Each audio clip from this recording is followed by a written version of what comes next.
যুক্তরাষ্ট্রকে অর্থনৈতিক চাপে ফেলে পিছু হটতে বাধ্য করব, এরকমটি বলছেন ইরানের একজন শীর্ষ উপদেষ্টা। তো কীরকমভাবে তিনি যুক্তরাষ্ট্রকে চাপে ফেলে তিনি পিছু হটতে বাধ্য করবেন, বিষয়টি নিয়ে দৈনিক ইত্তেফাক পত্রিকায় একটি প্রতিবেদন প্রকাশিত হয়েছে, যার বিস্তারিত বলছে যে যুক্তরাষ্ট্র ও ইসরায়েলের বিরুদ্ধে একটি দীর্ঘস্থায়ী যুদ্ধের জন্য তেহরান পুরোপুরি প্রস্তুত বলে হুঁশিয়ারি দিয়েছে ইরান। যুদ্ধের 10ম দিনে এসে দেশটি জানিয়েছে এই সংঘাত থেকে ডোনাল্ড ট্রাম্পকে পিছু হটতে বাধ্য করতে উপসাগরীয় দেশগুলোর উপর আক্রমণ অব্যাহত রাখা হতে পারে। ইরানের এই কঠোর অবস্থান মধ্যপ্রাচ্যে নতুন করে চরম উত্তেজনা ছড়িয়ে পড়েছে। ইরানের সর্বোচ্চ নেতার কার্যালয়ের বৈদেশিক নীতি উপদেষ্টা কামাল খারিজি আজ সোমবার তেহরানে এক সাক্ষাৎকারে বর্তমান পরিস্থিতিতে কূটনৈতিক সম্ভাবনা নাকচ করে দিয়েছেন। তিনি জানান, এই যুদ্ধ এখন কেবল অর্থনৈতিক আঘাতের মাধ্যমে শেষ হওয়া সম্ভব এবং বর্তমানে আলোচনার কোনো সুযোগ নেই। খারাজি স্পষ্ট করে জানান যে অর্থনৈতিক চাপ এমন পর্যায়ে পৌঁছাতে হবে যাতে অন্য দেশগুলো এই সংঘাত থামাতে বাধ্য হয়। ইরানের পক্ষ থেকে পরামর্শ দেওয়া হয়েছে উপসাগরীয় আরব দেশ এবং অন্যান্য রাষ্ট্রগুলোর উচিত যুক্তরাষ্ট্রের উপর চাপ সৃষ্টি করা। কামাল খারাজি বলেন, এই যুদ্ধ অন্যদের উপর প্রচুর অর্থনৈতিক চাপ সৃষ্টি করছে, তা সে মুদ্রাস্ফীতি হোক বা জ্বালানির অভাব। যুদ্ধ চলতে থাকলে এই চাপ আরও বাড়বে এবং তখন অন্যদের হস্তক্ষেপ করা ছাড়া আর কোনো উপায় থাকবে না। তেহরান মনে করে বিশ্বব্যাপী জ্বালানি সংকটের এই চাপই শেষ পর্যন্ত যুদ্ধ বন্ধের হাতিয়ার হবে। যুদ্ধ শুরুর পর থেকে মধ্যপ্রাচ্যের বেশ কয়েকটি দেশে হামলা চালিয়েছে ইরান, যার প্রভাব পড়ছে বিশ্ব বাজারেও। বিশেষ করে কৌশলগতভাবে গুরুত্বপূর্ণ হরমুজ প্রণালীর নৌ চলাচল বিঘ্নিত হওয়ায় গতকাল সোমবার অপরিশোধিত তেলের দাম ব্যারেল প্রতি $100 ছাড়িয়ে গেছে। জ্বালানি বাণিজ্যের এই ভঙ্গুরতা এবং গুরুত্বপূর্ণ অবকাঠামো লক্ষ্যবস্তু হওয়ায় বিশ্ব অর্থনীতি ও শেয়ার বাজারে এর সরাসরি নেতিবাচক প্রভাব পড়তে শুরু করেছে।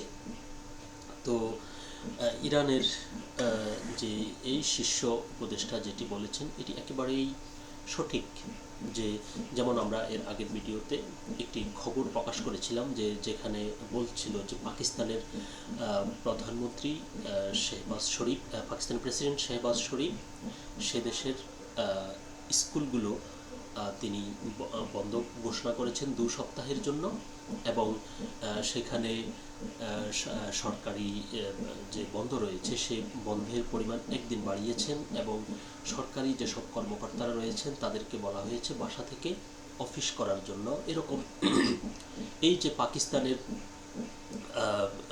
যে জ্বালানি সংকট, পাকিস্তানের মতো এরকম আরও অনেক দেশেই কিন্তু এরকম পরিস্থিতি তৈরি হবে। আমাদেরও যে খুব একটি ভালো পরিস্থিতিতে আমরা আছি সেটি আসলে সঠিক নয়, আমাদের পরিস্থিতি অত ভালো নয়। এখন কথা হচ্ছে যে অর্থনৈতিকভাবে কিভাবে ইরান চাপ সৃষ্টি করবে। এই যে উপসাগরীয় অঞ্চলগুলোর যে দেশগুলো রয়েছে বা মধ্যপ্রাচ্যের যে দেশগুলো রয়েছে সেখানে কিন্তু ইরান প্রায় প্রতিদিনই হামলা করছে। তো এই হামলা করার মানে হচ্ছে কিন্তু যে সেসব দেশগুলোকে শিক্ষা দেওয়া না, বরং সেসব দেশগুলোতে যে মার্কিন যুক্তরাষ্ট্রের যে সামরিক ঘাঁটি রয়েছে সেই ঘাঁটিগুলো থেকে যাতে ইরানে পাল্টা হামলা চালাতে না পারে, এবং সেই দেশগুলোর উপর ইরান এক ধরনের চাপ সৃষ্টি করছে যে তোমরা মার্কিন যুক্তরাষ্ট্রকে বলো তাড়াতাড়ি এই যুদ্ধ বন্ধ করতে। যেহেতু মার্কিন যুক্তরাষ্ট্র সরাসরি ইরানের কথা শুনছে না, সেহেতু যাদেরকে দিয়ে যারা মার্কিন যুক্তরাষ্ট্রের বন্ধু মধ্যপ্রাচ্যের যে দেশগুলো, তো সেসব দেশের মার্কিন সামরিক ঘাঁটিগুলোতে আক্রমণ করে সেসব দেশের সম্পদ এবং জীবনকে প্রাণহানি বাড়িয়ে কিংবা সেখানে তাদের মধ্যে ভয় এবং আতঙ্ক সৃষ্টি করে তারা যেন মার্কিন যুক্তরাষ্ট্রকে বলে এই যুদ্ধ দ্রুত বন্ধ করতে। তো এই জন্যই তিনি কথাটি বলছেন যে যেহেতু মার্কিন প্রেসিডেন্ট এখন এক কথা বলেন, পরে আরেক কথা বলেন, এবং সে বারবার তার অবস্থান পরিবর্তন করে এবং তার উপর আস্থা রাখা যায় না। তাই যে সরাসরি যে মধ্যপ্রাচ্যের যে দেশগুলো রয়েছে সেখানে তাদের উপর হামলা চালিয়ে, অর্থাৎ যে এভাবে হামলা চালানোর ফলে যে জ্বালানি সংকট তৈরি হবে এবং জ্বালানি যে সরবরাহ সেটি যদি স্বাভাবিক না থাকে তাহলে এর একটি প্রভাব কিন্তু বাজারে পড়ে, এবং যেটা অলরেডি পড়ে গেছে।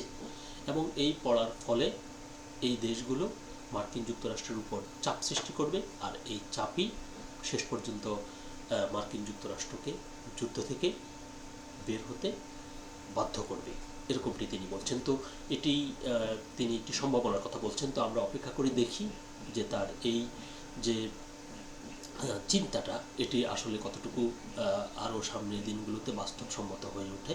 তো সকলে ভালো থাকবেন, সুস্থ থাকবেন, আল্লাহ হাফেজ।